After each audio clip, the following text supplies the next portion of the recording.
Howdy folks, Bairdos here, back with some more Final Fantasy XI. Today we are going to further break down one of this month's additional campaigns, and that's the additional Seal Battlefield Spoils campaign. Now, as I said in this month's breakdown, I wanted to go into a bit more detail about it and didn't want it to bog down the rest of the video. So here we are.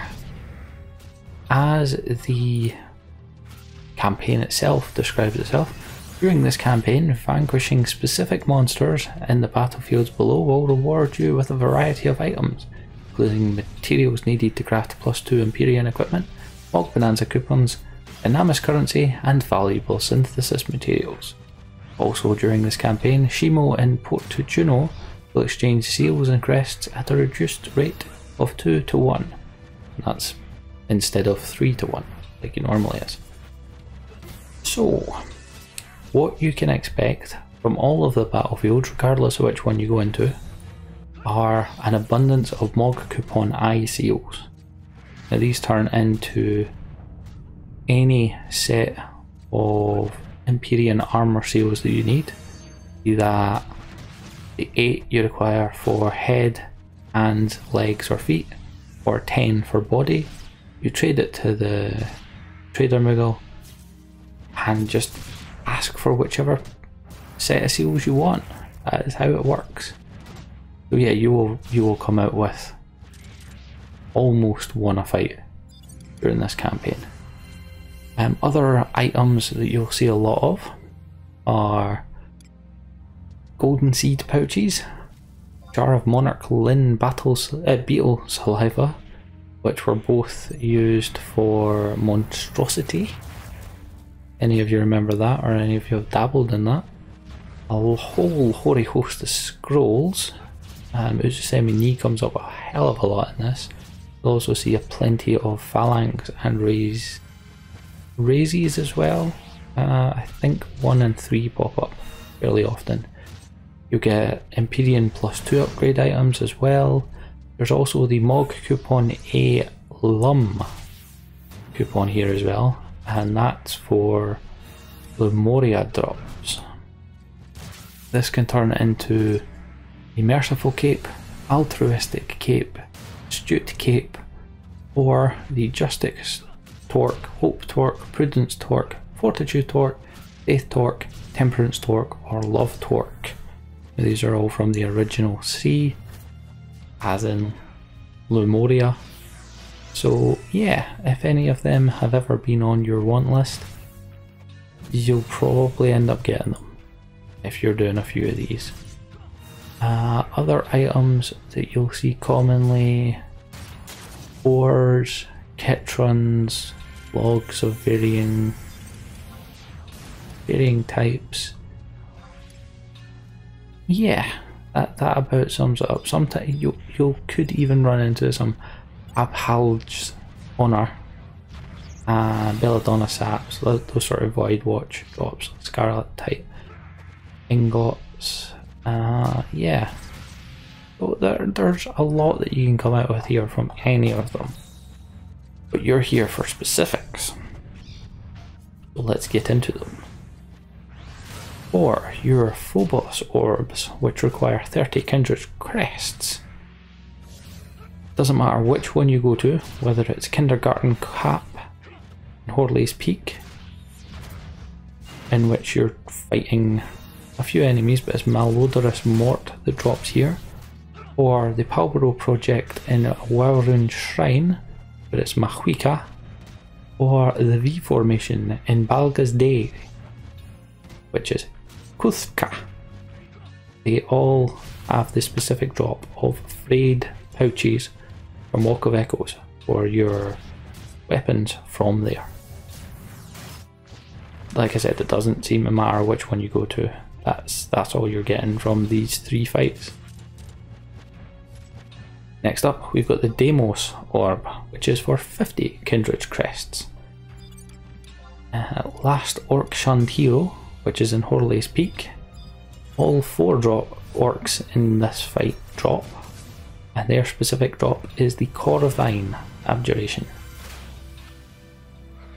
So if you want that for lock styling, because it's certainly not useful anymore, as is the rest of the abjurations you'll find from this set, then by all means knock it out. I would love it if they've ninja'd in the more up-to-date abjuration in this, but I doubt it. I really, really doubt it.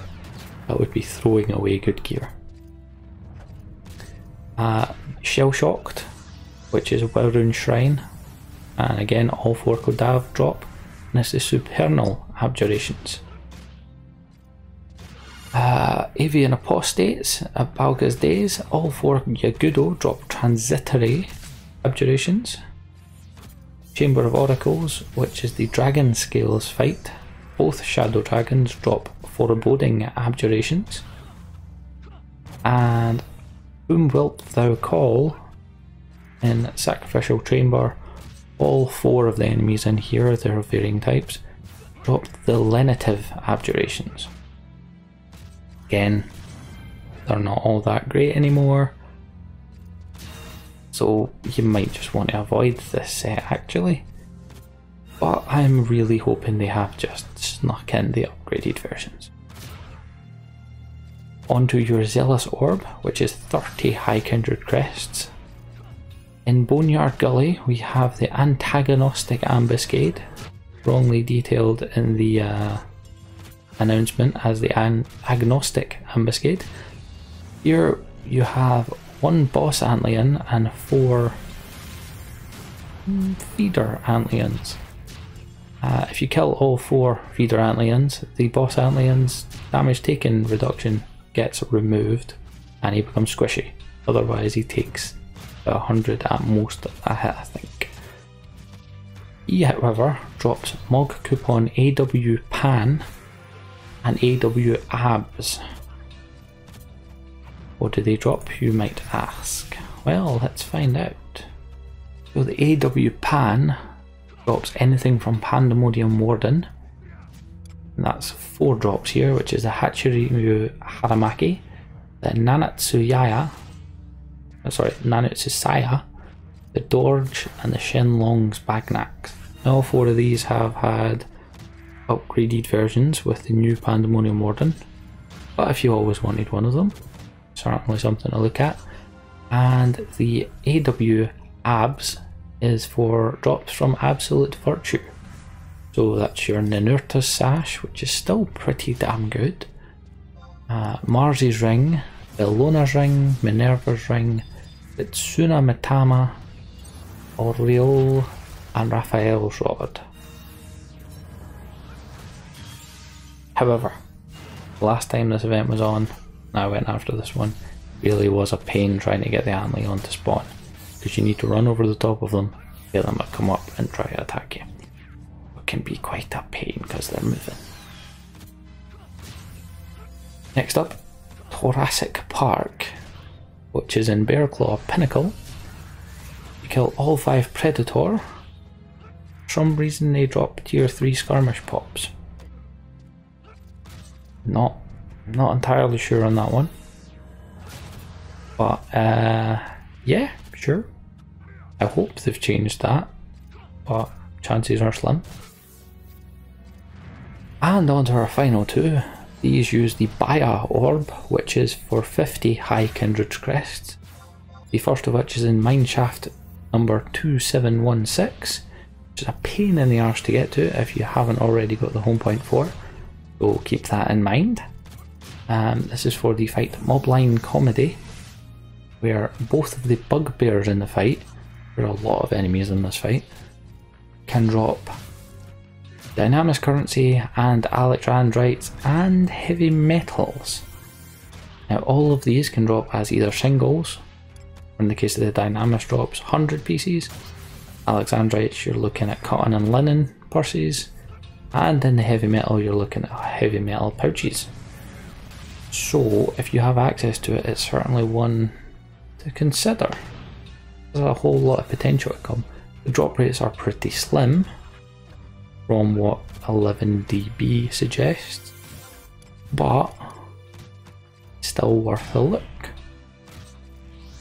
And your final one is Nest of Nightmares. in Monarch Lin. This is a greater bird, supported by 4 elementals, and it can drop hexed gear, including the -1 versions. So if that's what you're after, go for it. So there you go. There's, as of the last time this event ran, that's what they were dropping. And I mean, that's what it was dropping 3 or so times ago.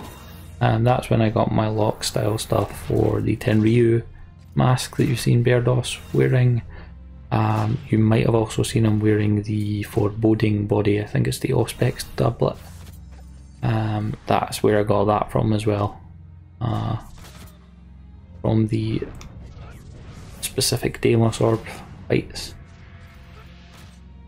Yeah, certainly if you've got gear that you want to have for lock style and don't have the current version of it, worth looking into. Nothing here of current relevance really. The Walk of Echo pouches, yeah, certainly for getting weapons for weapon skills, that will always be useful. The Deos orb fights, again, just for lock skills, lock styles, sorry. Zealous orbs, just for if you've got PCs from old fights you want, or skirmish if you're still wanting to do that.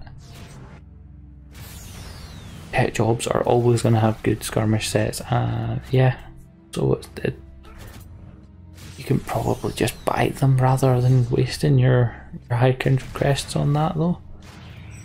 And yeah, it really depends on the drop rate whether the bio orb on the Mobline Comedy is worthwhile or not.